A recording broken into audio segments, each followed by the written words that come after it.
What's up, everybody?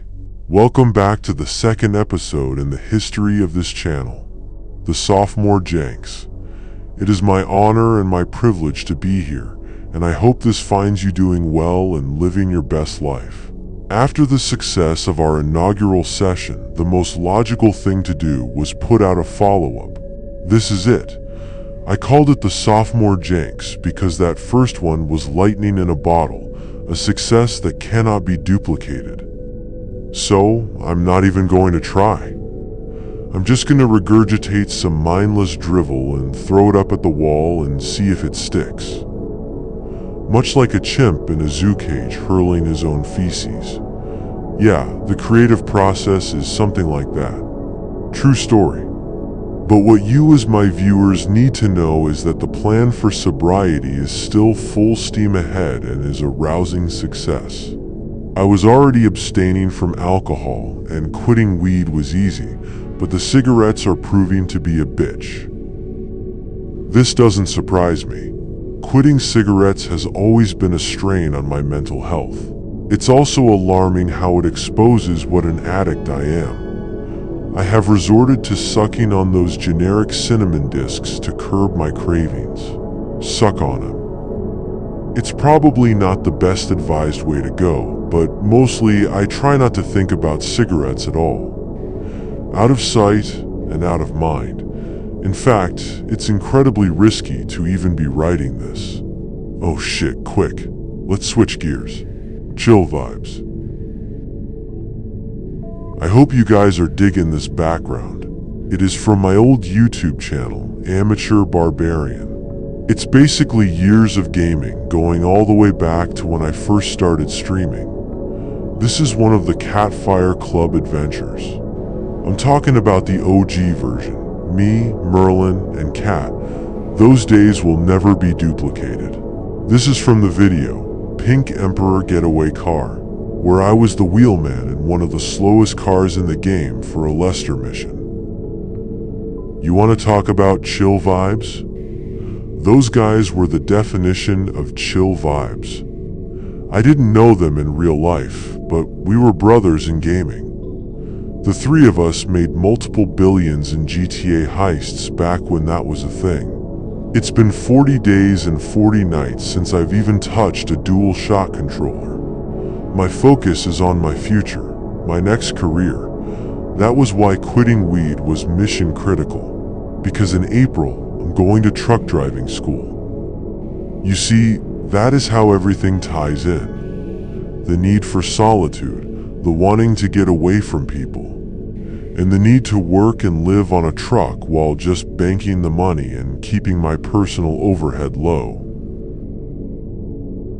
Plus, it will leave me alone with my thoughts, so I can try and figure out who I am, what I've done, where I've been, and most importantly, where I am going. But never fear, my faithful viewers, you are all coming with me. But before we go, I want to share something that my peepaw told me once while we were waiting for my grandma in the lobby of her gynecologist. He told me, Brian, live your life that the fear of death can never enter your heart. Trouble no one about their religion. Respect others in their view and demand that they respect yours. Love your life, perfect your life, beautify all things in your life. Seek to make your life long in its purpose in service of your people. Prepare a noble death song for the day when you go over the Great Divide. Always give a word or a sign of salute when meeting or passing a friend, even a stranger when in a lonely place. Show respect to all and grovel to none. When you arise in the morning, give thanks for the food and for the joy of living. If you see no reason in giving thanks, the fault lies only with yourself. Abuse no one and no thing, for abuse turns the wise to fools and robs the spirit of its vision.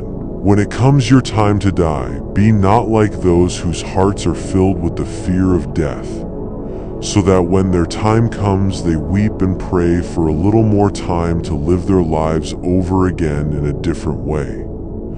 Sing your death song and die like a hero going home.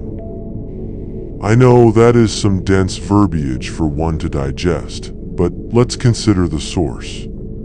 My peepaw killed a lot of Japs in World War II and had his moments of wisdom, but that fool used to piss himself all the time and shit himself. I don't want to give the impression that now that I'm sober that it is going to be Square City up in here. We can still have a good time. And just because I don't smoke weed anymore doesn't mean the vast majority of my audience doesn't.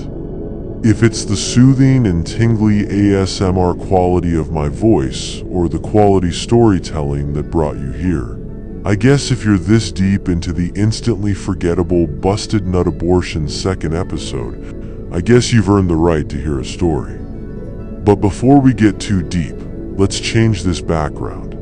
I want to give a shout out to Merlin the Wizard and Catfire562. Cat is British and doesn't have a YouTube, but you can and should subscribe to Merlin the Wizard at YouTube today. I have no idea what those guys are up to, and I haven't spoken to either of them in a long time, but I hope they are doing well. They are some of the realest and coolest dudes I've ever met. It got kinda weird at the end, but my whole chaotic life was in upheaval then. It wasn't you, it was me. I'm an asshole. And sometimes, I am a fucking asshole.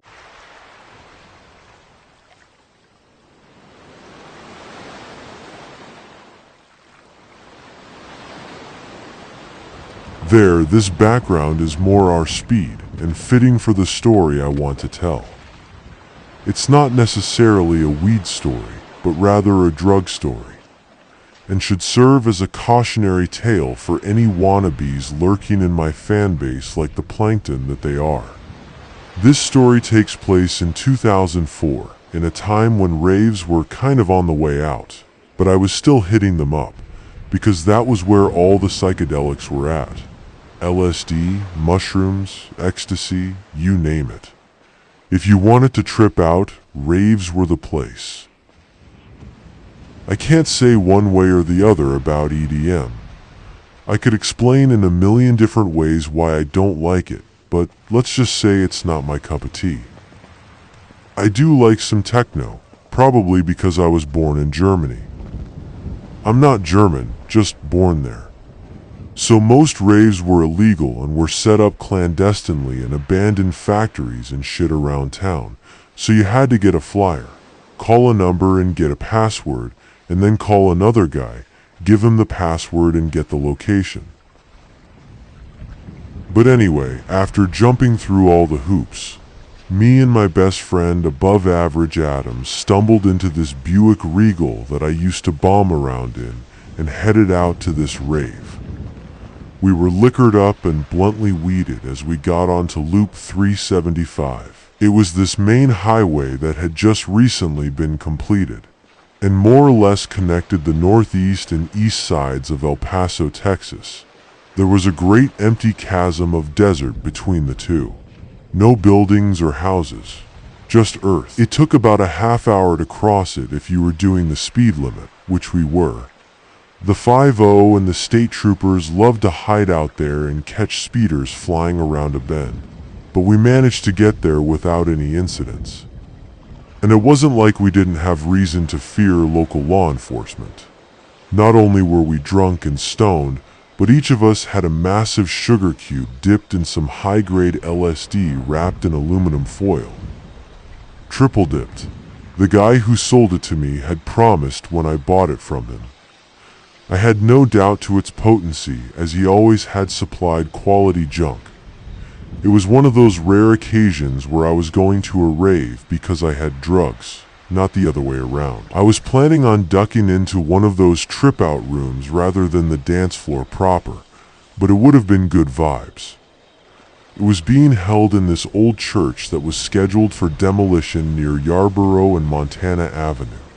If you're not familiar with El Paso geography, this means nothing to you, but it doesn't matter. What does matter is that we pulled up a couple blocks away, standard practice for these events. Just in case the imminent raid occurred and we had to run for our lives.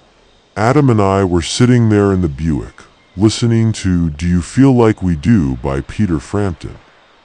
The live version, not that shitty studio version. It was our standard song for launching into the stratosphere, and this time was no different.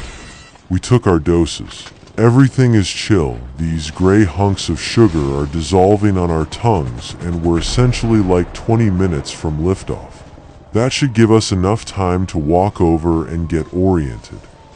Once our sugar cubes were completely dissolved, we disembarked.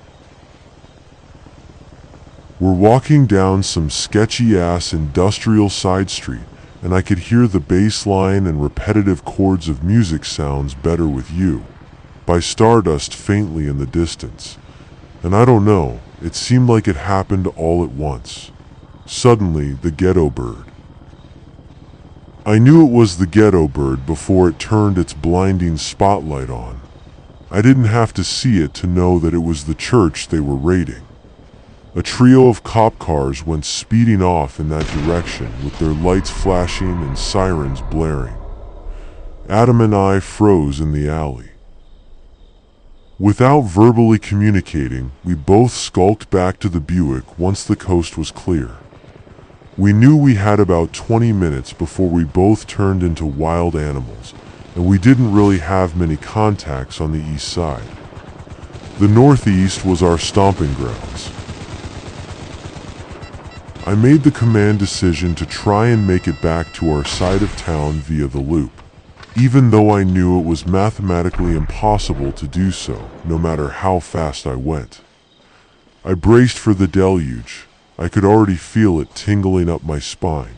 We were more or less halfway across the loop when I was bombarded by tracers. They came in great blinding waves, and it seemed like forever for them to roll back.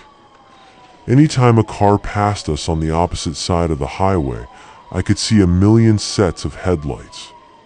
I was thinking about all the times when I'd purchased illicit acid and spent almost an hour waiting for it to kick in. And now I needed it to hold off until I could get into a safe space. But instead, I'm having the trip of my life. Drugs are an odd hobby. We finally arrived in the northeast, and after getting off the loop, I went down back roads instead of taking Dyer Street.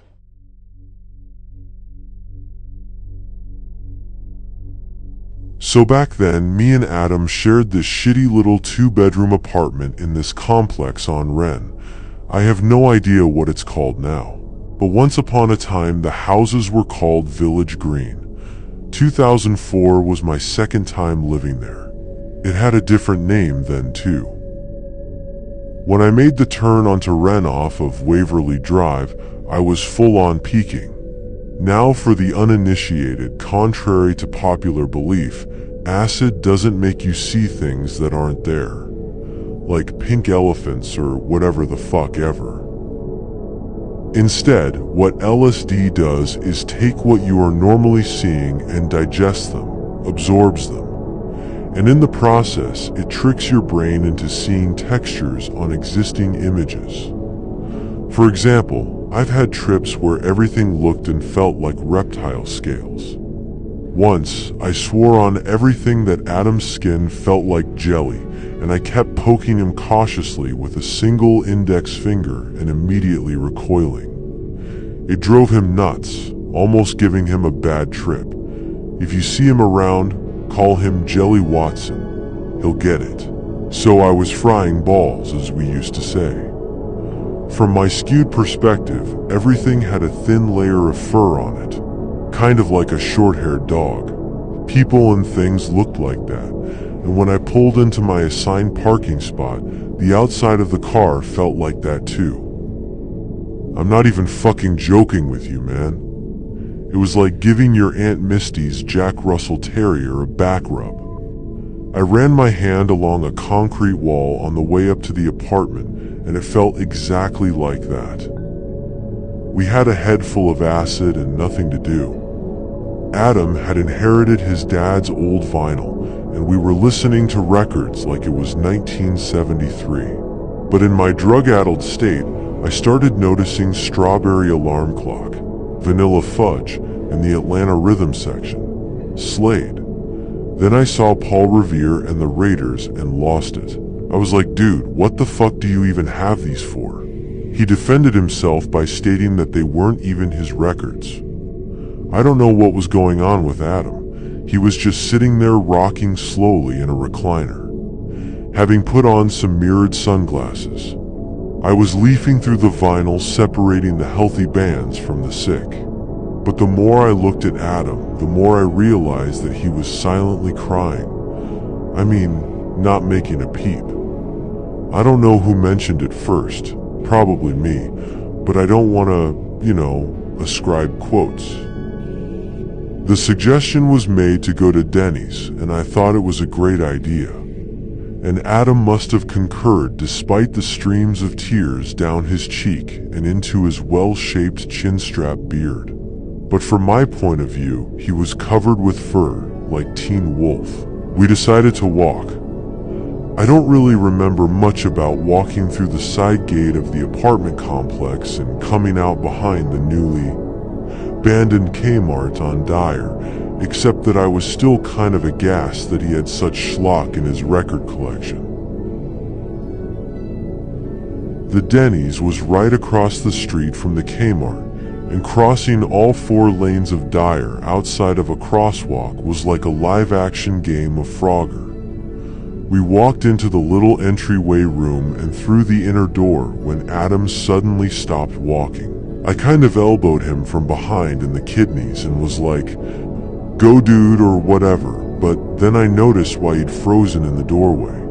The place was filled with what appeared to be fuzzy cops. What the fuck? I hadn't noticed any cop cars as we'd approached. We kind of stumbled forward to the hostess stand, Adam still wearing his mirrored specs after midnight, and me wide-eyed and clusterfucked. The cops, a baker's dozen of them at least, had all stopped chattering and interacting so that they could turn and look at us. We were saved by the hostess, who asked if it was just the 2 of us, and I just growled we must have a booth, in a harsh whisper, even though I didn't mean to say it that way. But she was looking like a poodle, and her nose was slowly expanding out to an extreme point. The cops had gone back to milling about as the poodle hostess led us to our booth, far away from everyone else. As we walked, I could overhear a cop talking to someone on a cell phone about a gnarly car accident he'd been at the scene of earlier. In this weird segue, he was like, "Yeah, no, how's your mama," in this hillbilly Texan drawl that sounded wrong for all the right reasons. All the tables and booths were now curly-haired monoliths, breathing, pulsing, and staring into my soul. My God, what was happening? I felt on the verge of cardiac arrest by the time the poodle-faced hostess sat us. I couldn't even look at her as she handed us menus, blathering on about the specials but sounding like Charlie Brown's teacher or like a Russian speaking underwater. Adam looked like he had just woken up and had a full-on case of amnesia. I had to keep averting my gaze every 10 seconds or so because the tendrils of short and curly pooba-like hairs were attaching themselves to other things. Morphing, changing. Terrible things were happening all around me. I stared at the trifold menu, but it may as well have been written in Chinese. It didn't matter. I was able to wrangle myself into a bubble where nothing mattered, not just the menu. I stared blankly at the plastic sheet, avoiding the waitress, whose eyes were now small black discs. I gave her a quick glance as I ordered a Roy Rogers with extra cherries, and her eyes were starting to slowly separate across her face around the side of her oblong-shaped skull, like those of a goldfish. I tried to reach Adam, but he was statuesque, clutching his menu vertically. I was like, "I know you are very far away, Jelly Watson, but I need you to come back and order." Instead, I ordered a Moons over my hammy with extra bacon and 2 sides of sausage, extra butter and syrup. I ordered Adam a basic Grand Slam on his behalf. He was in no condition. After ordering all this stuff, I told the waitress I wanted it all to go and would pay for it right away. She said okay as she struggled to get the menu back from Adam. He was still sitting there, looking forward, holding it. With the glasses, it was impossible to say if he was even conscious. Anyway, a few minutes later, our food came and Adam kind of snapped out of whatever deep introspective nightmare he'd been in. And we walked out past all the cops and back to the apartment. We listened to that Paul Revere and the Raiders record while we ate, like a victory dance. It was nearly 4 a.m. before the voltage had been turned down. Good times. Well, that is your story for tonight. Now we are going to introduce a new character named Whispers. No, not that Whispers, the other Whispers. And guys, she's a girl, so be gentle. Okay, wait, get my background down and quit playing my music. That's my shit, no one else can use it. Oh nice, gets her own title card? I didn't even get that shit. Shit, girl, introduce yourself. Speak to these people. Hello everybody. Okay, Whispers, I kind of went over my time with that acid story. That boring ass but you got the story. rest of it. Oh nice, the rest of it. Yeah, the rest of it. Don't be such an What is ungrateful this? bitch. The 24 minute mark. Yeah, okay. Bitch. Don't You're forget who bitching you're about talking the to, title okay? card I got in the That's all fucking I'm saying. YouTube channel All is I'm named saying is after remember you. who you're talking to. You wouldn't be working if it wasn't for me. I know who I'm talking to. I know who I'm fucking talking to. Okay, And let's let me just... tell you something else, Let's just calm motherfucker. down. I'd be Okay, working no okay. matter what. Let's just I don't give a de-escalate. fuck if the channel is named after you or not. Okay, are you good? You You're said I hysterical. could have the rest of the show. Do you need to take a pill Can and I lie have the down? fucking rest of the show or not? You can have it. You can have it, okay? Then get the fuck out and let me have it. Okay, Get the I'm fuck leaving. out. Jesus. What a fucking egomaniac. I'm serious though. I don't care if this is the BTC show or not. You ain't gonna speak to me like that. Ugh. Anyway, hello again everybody. This is Whispers. Not that Whispers, the other Whispers. We got just a few minutes left here this week, and the dingbats who run this channel, in their infinite wisdom, decided to pass the mic to yours truly. I just want to say that in spite of everything, I'm happy to be here with you. I come from the port of Japón up in the freeborn territories. It's a faraway place that none of you could find on a map, so don't bother trying. I'm coming to you via satellite, and this background that you see is actually mounted on the lighthouse that I own here at the musty docks of Japan. It smells like wet rubber bands. There is a sawmill and a fishery somewhere down in all that hustle and bustle. I run a rock and roll station that can be heard all over the board. We play everything from Chuck Berry, Little Richard, Jimi Hendrix, Creedence, the Allman Brothers, Nirvana, OK Go, and Eddie Brickell, and the New Bohemians. I play whatever. Another thing about working for this channel is that they want everyone to use these voice modulators that supposedly make our voices all crispy in that ASMR style, but I think my natural voice sounds better than this shit you're hearing now. So what I think I'm gonna do is turn this voice modulator off, so my voice that normally sounds like this now sounds like this. An improvement or no? I was in my grandma's garden picking peppers, picking pasta, flipping through the pages. Now see, that is crispy. That is that velvety ASMR goodness that pays the bills. Anyway, I'm hoping that you guys will hear from me again in the future, but some monkey in the booth is counting me down, so I guess my time is up. I yelled at the boss, so this may be my final performance. If it is, I love you guys. We will see you next week, and until then, don't you go changing. Don't do that shit. Subscribe to the BTC show right now and join the Communist Party, the official fan club of the BTC show. I love you guys so much. See you next week.